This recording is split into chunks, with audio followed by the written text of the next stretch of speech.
All right, we are live. Ryan, we're going to get this podcast started. You ready? Let's go. Let's go. This is an uncomfortable conversation that we get to have. I'm actually tell everybody where they're at, guys. You are on the Rise Up Live Free podcast. This is your one-stop shop to financial freedom, but today we've got a little bit of a different discussion, right? And the discussion is the discussion that's required for someone to be financially free, but no one really thinks that that's how they have to approach their financial plan. So Brad, what is it that we're talking about today? The path to growth, the path to financial freedom leads you directly into obstacles where you have to collide. And if you're unwilling to collide, then your progress toward financial freedom will stop and you'll never achieve that outcome. So the thing holding you back, the question we want to ask, or what we want to propose to you today is collision the thing that's holding you back? In your game plan, are you looking for the path rather than the obstacle, right? And so many people come in and we do a roadmap or we do a game plan and we show you all the steps that you need to go through to follow. But the reverse side of that, what's the show where there's the underworld underneath it? I've never seen it. Your family loves it. It's a good one. I can't remember. It's the Netflix, it's the scary Stranger Things. Yeah, the underworld. Like the underworld of your game plan that shows you everything, single step that you need to go through are all the obstacles that are going to stand in the way of doing that. So Ryan, why don't you preface into why this was the topic that we wanted to talk about today? What did we just do?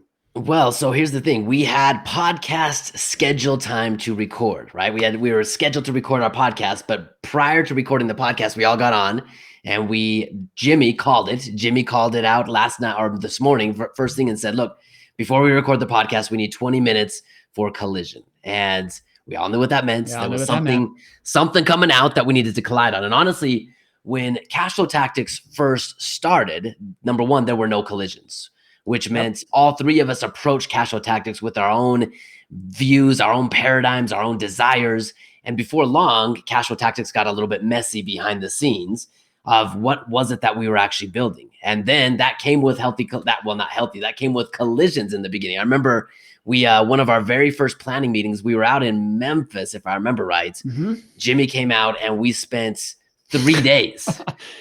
Just colliding. Yeah, just colliding. It was like all the year and a half pent up collisions that should have come out that just didn't. And we spent 3 days yelling and kicking and screaming and throwing and gnashing of teeth. And sometimes it was Jimmy against me and me against Jimmy and Jimmy against Brad and Brad and Ryan against Jimmy. I don't know. It was just collisions. It was just collisions. And guess what? It was uncomfortable, but it was necessary. Had we not had that, Cash Flow Tactics as it exists today wouldn't exist, right? Those collisions or those feelings would have built up until they boiled over and destroyed what we were trying to build. So collision is required. And it doesn't get any easier because even today when Jimmy, like my heart rate spiked when I got the Voxer from Jimmy saying, hey guys, we got to have 20 minutes. We got to collide.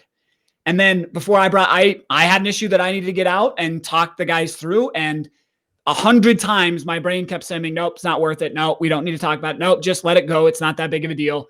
And then Ryan, you saw me, I got shaky trying to just get it all out because it's uncomfortable. Even with somebody, Ryan, that you and I have such a long history together. Jimmy and I were building that history. We all have a long history together. We're doing great things where we all know that we're committed.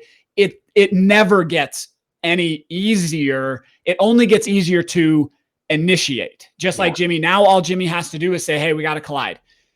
Okay, now we're in the rut. We can go through, we can do it, we can be in the rhythm, and we can make that happen. So those are definitely 2 points I would want people to take away from this podcast. This lesson is you have to collide and you're not going to get any better at it. So get good at initiating it and then standing in it.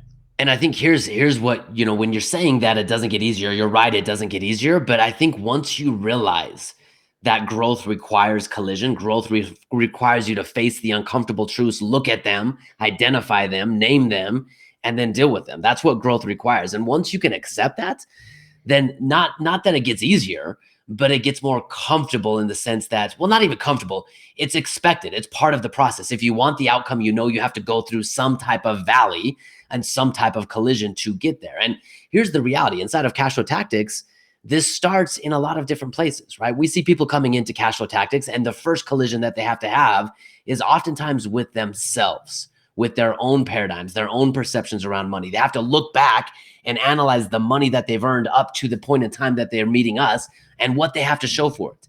And some people refuse to do that. Some people, before anyone can ever get on the phone or get on a webinar and do a game plan, we require data out of them. And that's uncomfortable, right? It's uncomfortable to look and say, man, I've been working for 20 years. I've made hundreds of thousands, if not millions of dollars. And all I have to show for it is this. And guess what? What I have to show for it's not working. That might be your first collision. But oftentimes, what other collisions come up inside of cash flow tactics? I mean, once someone gets this idea that they want to be financially free, a lot of times it requires them to go back and have a conversation with their spouse. Yep. And I think one of the biggest questions that we get asked inside of our masterminds, where we work with people one-on-one, is how do I get my spouse on board? And inevitably what we tell them is, look, take the financial discussion out of it, because it doesn't matter, and step into a life conversation and collide with your spouse and start to get real, start to get raw, and start to get, relevant on the details of what you want. What do you want your life to be? And guess what? Sometimes those conversations are hard, but how often have we seen the people that have been willing to take the step forward and collide with their spouse on what they want? What has usually happens after that collision? There's more open communication going forward, and they figure out a lot of it. They realize that money wasn't the problem. They just weren't on the same page of what they want, or they hadn't revisited. Like it's sparked something in marriages that had sort of started to flicker because they hadn't talked about what they wanted anymore. They were so involved in the day to day that they hadn't asked themselves the question, what do I want? Why does it matter? And so I don't know of any examples that it's been like, wow, that was a bad idea. We shouldn't have done that. Everybody comes out the other side of that with some positive aspect to that conversation. Yeah. And, I think one of the best references to this idea of collision, we talk about this idea inside of cash flow tactics that your best investment has really nothing to do with where you put your money. That's just the derivative of you investing in yourself. When we talk about mindsets, we talk about skill sets, and we talk about network, I think one of the most powerful investments that it's hard to quantify is your network. And what I've noticed in my life over the years, as I've been committed to this journey of just personal growth and expansion, is I've had to have collisions with people. We've had to have collisions. And because I know you're committed to growth and expansion, we can collide together in a healthy way, because we know we're generally going in the same direction. How do we collide and point out each other's blind spots? And that's really all it is. But to those people who aren't committed to growth and expansion, collision is oftentimes looked at as opposition or as derogatory or as negative, right? And so I think a lot of this depends on who you're around, right? And there's the analogy of the bucket of the crabs, right? If you get a bucket of crabs and one of the crabs tries to climb out of that bucket, the rest of the crabs, they don't really care where the crab's going. They just know that that crab's not allowed to leave the herd. And so they're going to do everything they can to pull that ground. Yeah. Yep. So look at your network, guys. Evaluate who you're spending your time with, who your associations are, because at the end of the day, your association matters big time. When you get around people that are committed to growth and expansion, man, Brad, over the last 3 years, I guess 4 years, since you, me, and Jimmy really teamed up and got committed to building this cash flow tactics, man, we have grown. I have grown individually more than I've ever grown. And it's been because of the collisions. It's been because you guys were willing to point out my blind spots and say, look, Ryan, if you want what you say you want, here's what's holding you back. Yep. So I'd say, so we point out on your path to financial freedom, what are the collisions that you need to be prepared for? One, it needs to be your spouse, your significant other, whoever it is that you're sharing financial freedom with, right? They have to be on the train, or it's never going to leave the station. I think the second place, and Ryan, you touched on a third one. A second place we've got to collide is we have to be willing to collide with ourselves, right? We have to look at the decisions that we've been making, the priorities that we've been putting first, and the actions we've been taking, and really get a good hard look at what are the results, right? The 5-day challenge, if you've not gone through that was designed secretively, but intentionally to be a collision with yourself over the results that you've had in your plan to this point. That's the basis of that. Is we can't have a conversation about what to do next until you're willing to collide with your own results. Okay. And then the third collision, Ryan, you were talking about is you're going to have to collide with everyone else in your life, right? The network that you surround yourself with, there's going to be a collision there, because as you rise, the crab syndrome is going to set in. The naysayers are going to set in. Your goldfish financial advisor is going to tell you you're an idiot. All of that's there. And you've got to be willing to collide with the world you've built, because the world you built is not the world you want next, right? And that's the hardest thing to let go of and realize is, we worked really hard to have what we have right now, but to get what we want, we have to be willing to let go of what we currently have. So those are at least 3 collisions that we want you to be prepared for as you walk into the discussion of financial freedom. We've tried to reduce the collisions. Ryan, I had a lot of these collisions, and so did you. We've talked about them. In one of your collisions, becoming financially free, a neighbor shot a cat, right? So we're trying to eliminate those types of collisions, because those ones aren't really that necessary. You don't have to go. I collided with a tenant between Christmas and New Year's and had to evict them, right? Those aren't the collisions. Like, hopefully our system, our processes, the way that we invest, right? I don't have to have a collision with the market anymore and losing 20% of my portfolio value and asking myself what I'm going to do. So we try to get rid of those types of collisions, but at least with yourself, your spouse, and your network, those are 3 that we can't eliminate for you. We can just prepare you. Yeah. And I think, Brad, you bring up a really good point. I mean, when you start to evaluate your network, you can start to break your network down into a few different categories, because not everyone in your network, whether you agree with them or not, you don't need to go out and just start being a mass chaotic person and colliding with everyone, right? But those people who you are committed to, or if you're going to go in a direction, I think the collision really comes down to if you're committed to an outcome, right? You have to raise your standards and raise your expectations. We're committed to an outcome inside of Cash Flow Tactics, and we're raising our standards. And sometimes I don't meet those standards. Sometimes you don't meet those standards. Sometimes Jimmy doesn't meet those standards. Sometimes our clients don't meet those standards. And we have to constantly check ourselves against those standards and say, look, this is what we've committed to. These are the standards that we're operating by. Are you willing to raise the standard? Are you willing to become the person necessary? So as you look in your life, right? Obviously, if you're married and you have a spouse and you have some close friends or maybe a business partner, those are people that are in your really close circle of influence, which means you might need to sit down and start to evaluate what is it that you're committed to, and what are the standards that you're going to hold yourself accountable to.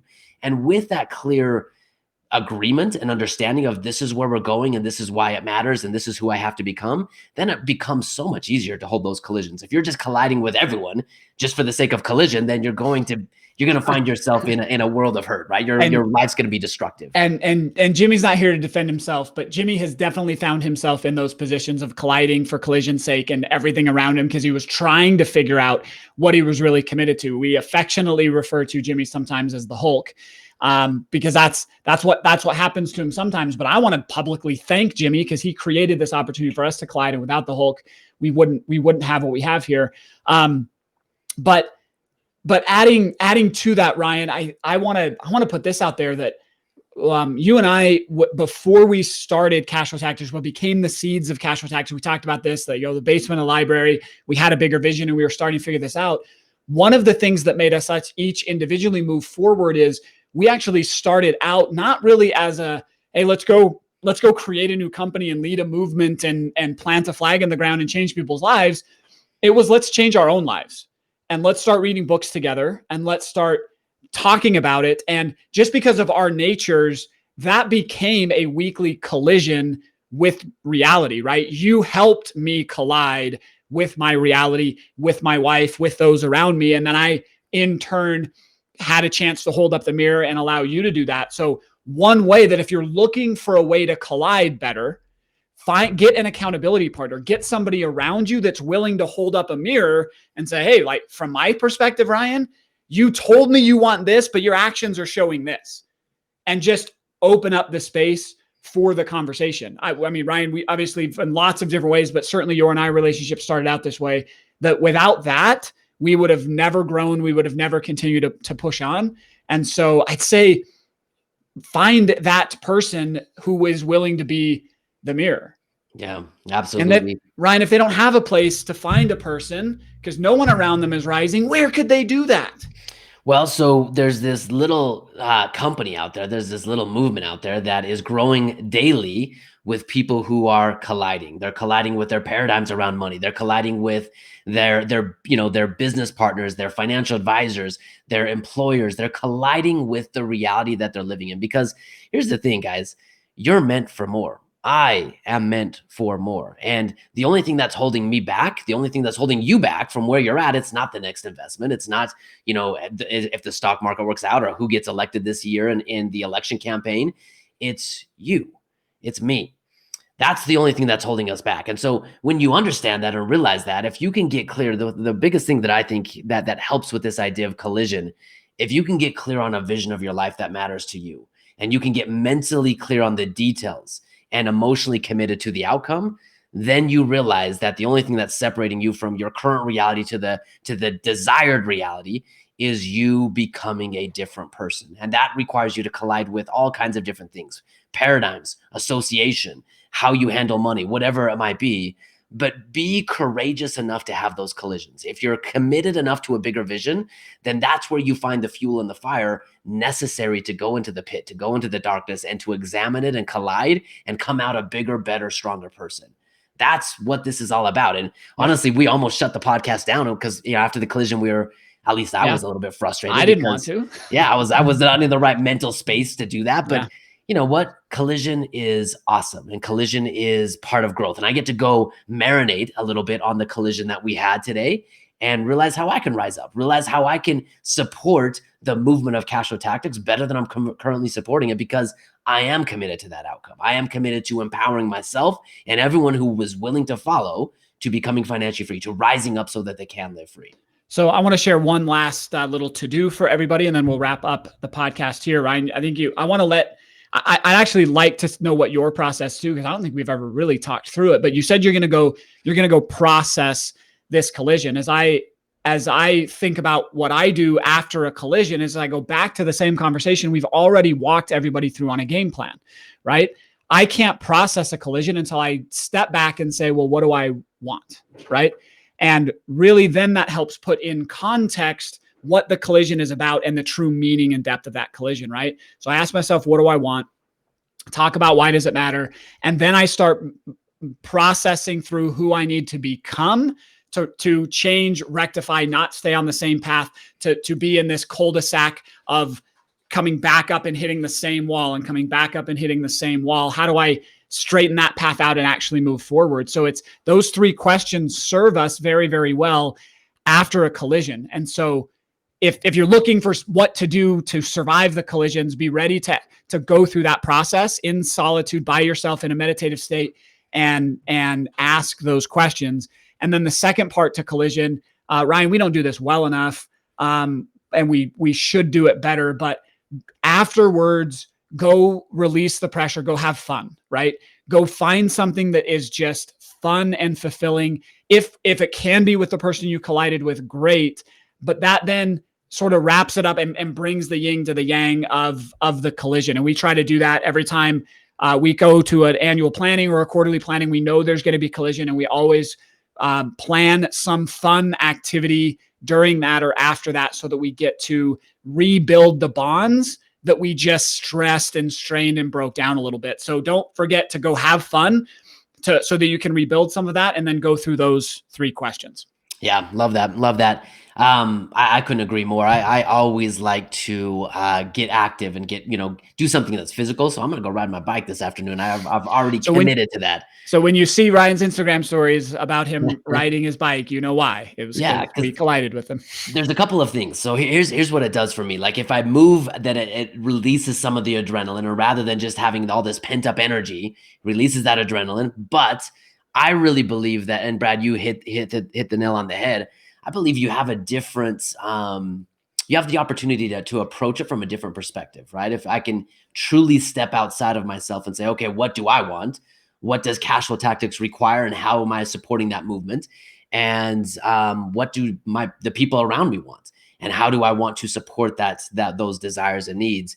That allows me to approach it from a different perspective. And then what I always like to do is I always like to boil it down to what's the one thing? What action, what behavior do I need to adjust or change or add or take away to bridge the gap from where I'm currently at to where I'm now committed to going. So I think that's really what it comes down to is be open, be willing to collide. Know that collision is required and necessary for personal growth in any area of your life. Whether you want to grow financially, you want to grow spiritually, mentally, emotionally, physically, whatever it is, it's going to require collision. So get comfortable with the idea that collision is required.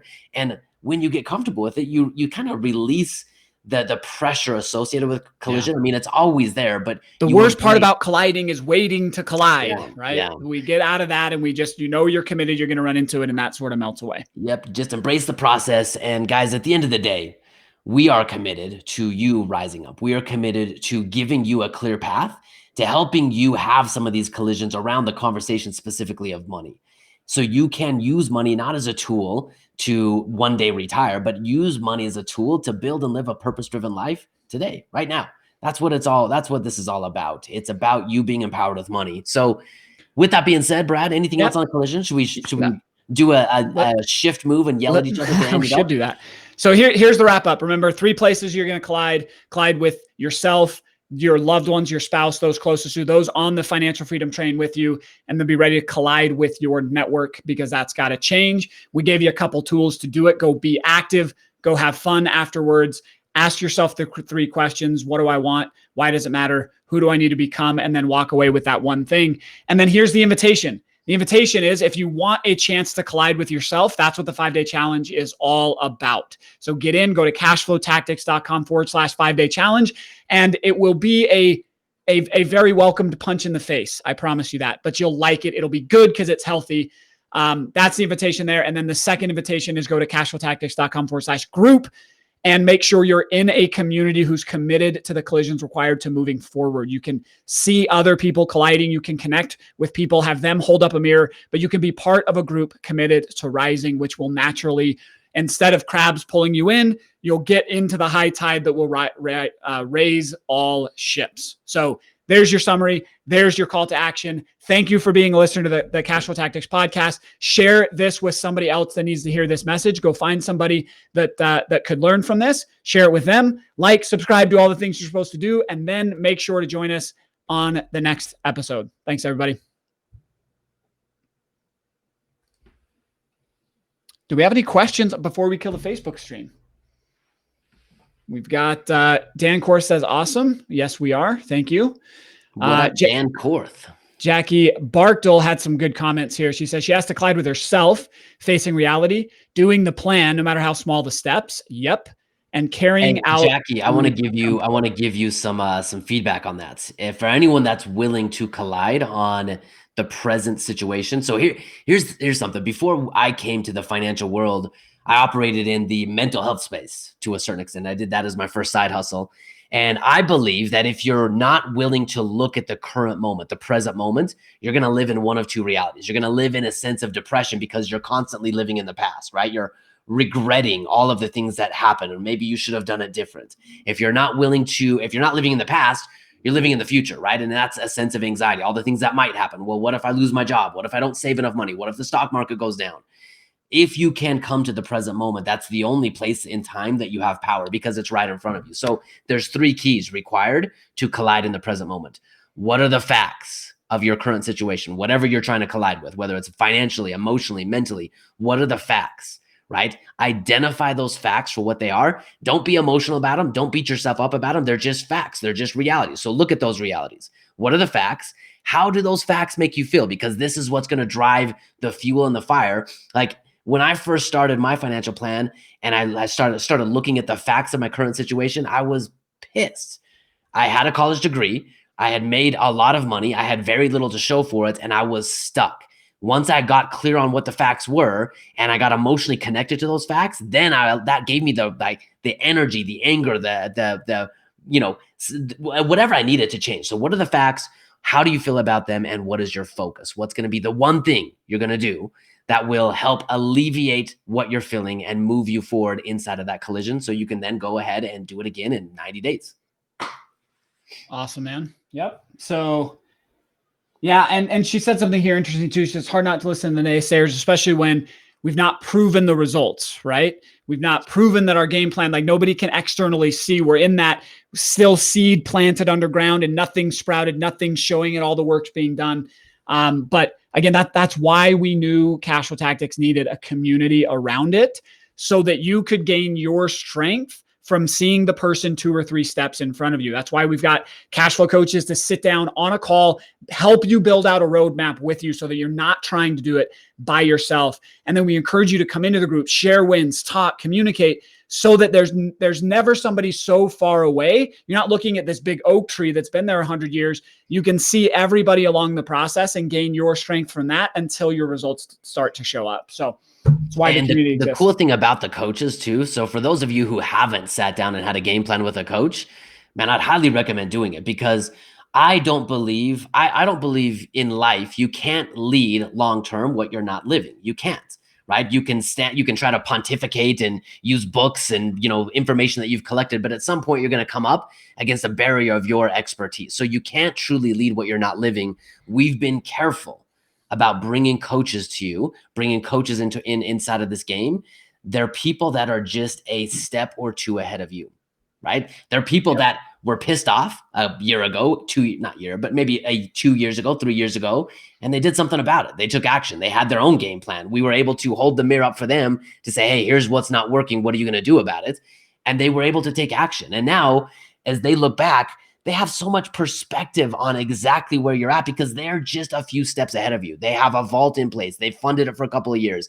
They've got clear on their inflows and their outflows of money. They've bought some cash flowing real estate. Wherever their individual game plans are, they can simply turn around and say, look, here's what I did. It worked for me. It's worked for a lot of other people inside of the community. Maybe you should give it a try, right? And so you don't have to trust, but verify.